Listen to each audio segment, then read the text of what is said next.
大家好，我是广州现代总。 Сайн байна уу? Би Гуанчжоугийн орчин үеийн хорт хавдрын эмнэлгийн олон улсын 6 дугаар дасгын дарга доктор Лин Жин байна. Би Сум Яцны их сургуулийг эмнэлзэн эмч мэргэжлэр төгссөн бөгөөд 20 гаруй жил хавдрын эмчилгээ хийсэн. Манай эмнэлэг бага инвазив эмчилгээний 18 технологитой.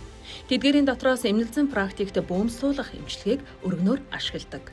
Энгийнээр тайлбарлавал бөөмийн эмчилгээг компьютер томографийн хяналтанд ор хийдэг. Цагаан будааны ширхэгтэй тэнцэх хэмжээтэй цацрагийн туяатай металл бөөмсийг хавдрын голомтыг тойруулж суулгадаг эмчилгээний арга. Бөөм бүр нь хавдрын голомт хэсэгт цацрагийг тусралтгүй ялгаруулдаг бөгөөд эмчилгээний хугацаа 6 сар хүртэл үргэлжилдэг. Үр суулгасан эхний 2 сард цацраг хүчтэй ялгарч хавдрын эсрэг ойрын зайн туяа эмчилгээг хийж хорт хавдрын эсийг үр дүнтэй устгадаг орчин үеийн дэвшилтэт эмчилгээ юм. Бөөмийн цацрагийн нөлөөлөх зайн 1.7 см бөгөөд хавдрын ойр орчмын чухал эрхтэн мэдрэл судсуудад нөлөөлдөггүй. Аюулгүй байдал өндөртэй гач нөлөө багатай эмчилгээ. Бичил бөөмсийг суулгаснаас 6 сарын дараа өөрөө алга болдог. Бие мах бодод ямар нэгэн хор хөнөөл учруулахгүй. Дахин мис ажилбар хийж гаргаж авна гэсэн юм байхгүй.